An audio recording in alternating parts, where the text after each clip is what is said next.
ಸುಮ್ಮನೆ ಇರಲಾರದೆ ಇರುವೆ ಬಿಟ್ಕೊಂಡ್ರು ಅನ್ನೋ ಹಾಗೆ ಸೋಷಿಯಲ್ ಮೀಡಿಯಾದಲ್ಲಿ ಬ್ಯಾಡ್ ಮೆಸೇಜ್ ಹಾಕಿದ್ದವರಿಗೆ ಸಂಕಷ್ಟ ಎದುರಾಗಿದೆ. ವಿಜಯಲಕ್ಷ್ಮಿಗೆ ಅಶ್ಲೀಲ ಸಂದೇಶ ಮಾಡಿದ್ದವರು ಇದೀಗ ಕಂಬಿ ಎಣಿಸ್ತಾ ಇದ್ದಾರೆ. ಈ ಬಗ್ಗೆ ಒಂದು ಅಪ್ಡೇಟ್ ಇಲ್ಲಿದೆ ನೋಡಿ.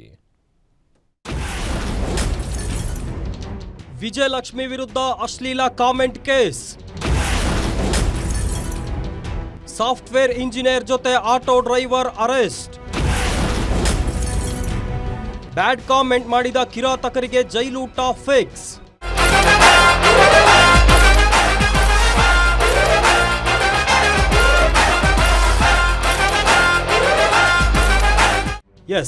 ಸೋಷಿಯಲ್ ಮೀಡಿಯಾದಲ್ಲಿ ದರ್ಶನ್ ಪತ್ನಿ ವಿಜಯಲಕ್ಷ್ಮಿಗೆ ಅಶ್ಲೀಲ ಮೆಸೇಜ್ ಹಾಕಿದ್ದ ಸುಮಾರು 45 ಕಿಡಿಗೇಡಿಗಳ ಪೈಕಿ ಇಬ್ಬರನ್ನ ಸಿಸಿಬಿ ಪೊಲೀಸರು ಅರೆಸ್ಟ್ ಮಾಡಿದ್ದಾರೆ.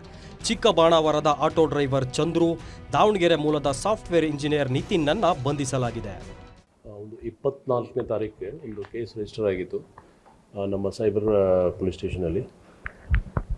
ಇದರಲ್ಲಿ ಕೆಲವು ತನ್ನ ಮಾಹಿತಿದ ಆಧಾರದ ಮೇಲೆ ನಮ್ಮ ಕ್ರೈಮ್ ಟೀಮ್ CCB ಟೀಮ್ ಅವರು 2 ಜನಗೆ ವಶಕ್ಕೆ ತಗೊಂಡಿದ್ದಾರೆ. ಇನ್ನೂ ಕೆಲವರು ಅರೆಸ್ಟ್ ಆಗಬೇಕು. ಸದ್ಯಕ್ಕೆ ಇನ್ವೆಸ್ಟಿಗೇಷನ್ ನಡೀತಾ ಇದೆ. ಆ್ಯಸ್ ಆಫ್ ನಾವು ಒಬ್ಬ ಚಿಕ್ಕಬಾಣಾವರ ಅಲ್ಲಿ ಅವ್ರು ವಾಸ ಮಾಡ್ತಾರೆ, ಇನ್ನೊಬ್ಬ ದಾವಣಗೆರೆಯಲ್ಲಿ, ಅವರಿಬ್ಬರು ವಶಕ್ಕೆ ನಮ್ಮ ಪೊಲೀಸವ್ರು ತೊಗೊಂಡಿದ್ದಾರೆ. ಅವ್ರ ಕಡೆಯಿಂದ ಏನೂ ಮಾಹಿತಿ ಏನು ಬಂದರೆ ಪ್ಲಸ್ ಇನ್ನೂ ಯಾರ್ಯಾರ್ದು ಮಾಹಿತಿ ನಮಗೆ ಆಲ್ರೆಡಿ ಕಂಪ್ಲೇಂಟ್ಲಿದೆ, ಆ ಆಧಾರ ಮೇಲೆ ನಾವು ವರ್ಕೌಟ್ ಮಾಡ್ತಾಯಿದ್ದೀವಿ. ಕಳೆದ ಕೆಲವು ದಿನಗಳ ಹಿಂದೆ ದರ್ಶನ್ ಪತ್ನಿ ವಿಜಯಲಕ್ಷ್ಮಿ ವೇದಿಕೆಯಲ್ಲಿ ಮಾತನಾಡಿದ್ದ ವಿಡಿಯೋಗೆ ಕೆಲ ಕಿಡಿಗೇಡಿಗಳು ಸಾಕಷ್ಟು ಬ್ಯಾಡ್ ಕಾಮೆಂಟ್ ಹಾಕಿದ್ರು. ಇದರಿಂದ ಆಕ್ರೋಶಗೊಂಡಿದ್ದ ವಿಜಯಲಕ್ಷ್ಮಿ ಅಂತಹ ಟ್ರೋಲ್ ಪೇಜ್ಗಳ ಸುಮಾರು 45 ಅಕೌಂಟ್ಗಳನ್ನು ಸ್ಕ್ರೀನ್ಶಾಟ್ ಸಮೇತ ಕಮಿಷನರ್ಗೆ ದೂರು ನೀಡಿದ್ರು. ಆದರೆ ಹೊಸ ವರ್ಷ ಹಿನ್ನೆಲೆ ಬೆಂಗಳೂರು ಬಂದೋಬಸ್ತ್ನಲ್ಲಿ ಪೊಲೀಸರು ಫುಲ್ ಬ್ಯುಸಿಯಾಗಿದ್ರು. ಮತ್ತೆ ಕಮಾಂಡ್ ಕಚೇರಿಗೆ ಬಂದಿದ್ದ ವಿಜಯಲಕ್ಷ್ಮಿ ಒಂದು ಪೋಸ್ಟ್ ಮಾಡಿ ಒಬ್ಬರಿಗೆ ಒಂದೊಂದು ನ್ಯಾಯ ಎಂದು ಅಸಮಾಧಾನ ಹೊರಹಾಕಿದ್ರು. ಕೆಲ ತಾಂತ್ರಿಕ ವಿಚಾರಗಳಿಂದ ತಡವಾಯಿತು. ಉಳಿದ ಆರೋಪಿಗಳನ್ನ ಕೂಡ ಅರೆಸ್ಟ್ ಮಾಡ್ತೇವೆ ಎಂದು ಪೊಲೀಸ್ ಕಮಿಷನರ್ ಎಚ್ಚರಿಕೆ ಕೊಟ್ಟರು.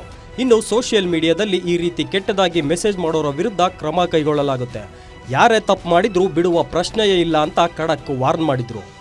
ಇದಕ್ಕೆ ಹಿಂದೆ ಯಾರು, ಇದಕ್ಕೆ ಪ್ರಚೋದನೆ ಕೊಡೋರು ಯಾರು, ಅಥವಾ ಹೆಲ್ಪ್ ಮಾಡೋರು ಯಾರು, ಅದ್ರ ಬಗ್ಗೆ ಎಲ್ಲ ನಮ್ಮ ಟೀಮವ್ರು ಕೆಲಸ ಮಾಡ್ತಾಯಿದ್ರು. ಅಲ್ಲ, ಒಂದು ಯಾವುದು ಆನ್ಲೈನ್ ಇರಲಿ ಅಥವಾ ಬೇರೆ ರೀತಿಯಿಂದರೆ ಅದು ಕ್ರೈಮ್ ಇದೆ. ಇದು ಭಾಳ ಒಂದು ಸೀರಿಯಸ್ ಕ್ರೈಮ್ ಇದೆ.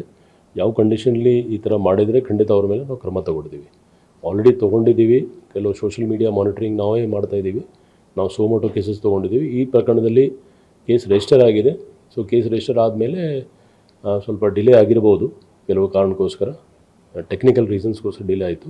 ಆದರೆ ನಮ್ಮ ಪೊಲೀಸವರು ಸದ್ಯಕ್ಕೆ 2 ಅರೆಸ್ಟ್ ಮಾಡಿದರೆ, ಇನ್ನೂ ಹಲವಾರು ಜನಕ್ಕೆ ಅರೆಸ್ಟ್ ಮಾಡಿದ್ರು. ಸದ್ಯ ಪ್ರಕರಣದ ತನಿಖೆ ನಡೆಸ್ತಿರೋ ಪೊಲೀಸರು 2 ಕಿಡಿಗೇಡಿಗಳನ್ನ ಬಂಧಿಸಿ ವಿಚಾರಣೆ ನಡೆಸಿದ್ದಾರೆ. ಅಲ್ಲದೆ ಬ್ಯಾಡ್ ಕಾಮೆಂಟ್ ಹಾಕಿರೋ ಇನ್ನು ಅನೇಕರು ID ಡಿಲೀಟ್ ಮಾಡಿ ಸೈಲೆಂಟ್ ಆಗಿದ್ದು ಅಂತವರ ಎಡೆಮುರಿ ಕಟ್ಟೋಕೆ ಕಾಕಿ ಬಲೆ ಬೀಸಿದೆ. Ajay Gowda, crime bureau, guarantee news.